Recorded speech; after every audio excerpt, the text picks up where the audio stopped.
हाय, मेरा नाम डॉक्टर फयाज़ अहमद है। मैं एक नेफ्रोलॉजिस्ट और किडनी ट्रांसप्लांट फिजिशियन हूँ कैपिटल हॉस्पिटल जलंधर में। आज हम बात करते हैं कि हम डायबिटिक पेशेंट्स में किडनी डिजीज़ को कैसे प्रिवेंट कर सकते हैं। ये बहुत ही इंपॉर्टेंट टॉपिक है बिकॉज जो डायबिटीज़ है वो हमारी पॉपुलेशन में, इंडियन पॉपुलेशन में बहुत ही कॉमन है और दिन ब दिन किडनी डायबिटिक पेशेंट्स की जो उनका जो नंबर है दिन ब दिन बढ़ता ही जा रहा है।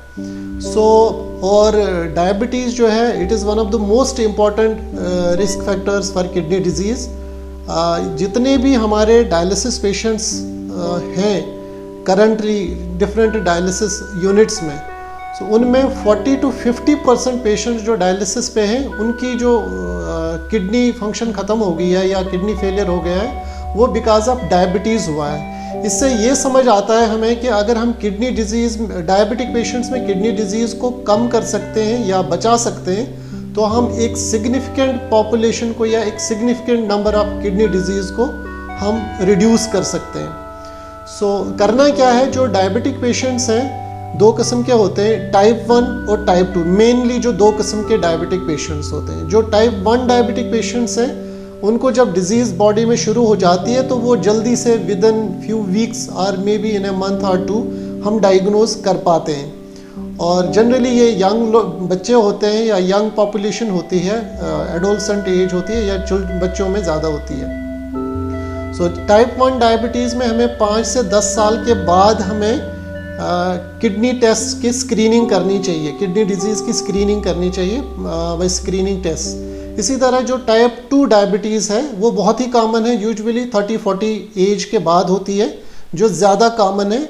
उसमें कभी पेशेंट को ऑलरेडी जो किडनी डिजीज़ होती है 6 साल से होती है, 10 साल से होती है और हमें पता नहीं चलता है। जो ही हम किडनी डिजीज़ जो ही हम डायबिटीज़ डायग्नोज करेंगे टाइप 2 डायबिटीज़, तो हम फ्रॉम दैट टाइम ऑनवर्ड्स हमें पेशेंट को किडनी डिजीज़ के लिए स्क्रीन करना चाहिए। स्क्रीनिंग टेस्ट बिल्कुल सिंपल से हैं। हमें यूरिन टेस्ट करना है, उसमें देखना है कि यूरिन में प्रोटीन्स तो नहीं निकल रहे हैं। जो अर्लीस्ट साइन जो है किडनी डिजीज़ का डायबिटिक पेशेंट्स में वो ये है कि उसको हम माइक्रो एल्ब्यूमिनूरिया कहते हैं। स्मॉल क्वांटिटी में एल्ब्यूमिन लीक होता है किडनी से यूरिन में। ये वो स्टेज है जहाँ पे हम किडनी डिजीज़ को डायबिटिक पेशेंट्स में रिवर्स कर सकते हैं या बहुत अच्छे से कंट्रोल में रख सकते हैं। अगर हम पेशेंट्स को इस स्टेज पे हम डायग्नोज कर सकते हैं तो हम काफ़ी हद तक किडनी डिजीज़ को डेवलप होने से रोक सकते हैं। और इसके अलावा इसका मतलब ये है कि हमें बहुत स्ट्रिक्टली स्क्रीनिंग करनी है डायबिटिक पेशेंट्स में फॉर किडनी डिजीज़। यूजुअली जो रिकमेंडेशन है 6 महीने से 1 साल में रेगुलर हमें उनके यूरिन टेस्ट करने चाहिए। इसके अलावा जो और काम करने हमें डायबिटिक पेशेंट्स में वो ये है कि किडनी डायबिटीज़ के अलावा और भी कुछ रिस्क फैक्टर्स है, और भी कुछ बीमारियां अक्सर इन पेशेंट्स को होती हैं, जैसे ब्लड प्रेशर होता है, जैसे कार्डियोवैस्कुलर डिजीज़ होती है, ओबेसिटी होती है। ये सारे रिस्क फैक्टर्स किडनी डिजीज़ के भी रिस्क फैक्टर्स हैं। हमें इन पे भी ध्यान देना है, हमें वेट रिड्यूस करना है, वेट कंट्रोल करना है, हमें ब्लड प्रेशर कंट्रोल करना है, हमें कार्डियोवैस्कुलर डिजीज़ को एड्रेस करना है सिग्निफिकेंटली, जिससे हम किडनी डिजीज़ का रिस्क कम कर सकते हैं।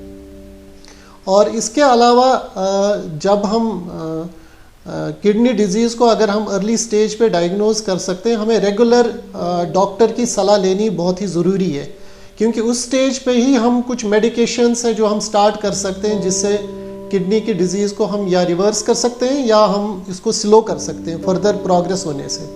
इसके अलावा कुछ जनरल मेजर्स है जो बाकी रिस्क फैक्टर्स में भी किडनी डिजीज़ कम करने के लिए, जैसे अभी डायबिटीज़ में भी है, उसमें जो इम्पॉर्टेंट है लाइफस्टाइल मेजर्स है, regular physical exercise, healthy diet, smoking नहीं करनी चाहिए। अगर कोई रेगुलर अल्कोहल लेता है तो उसको अपना अल्कोहल इंटेक काफ़ी सिग्निफिकेंटली कम करना चाहिए।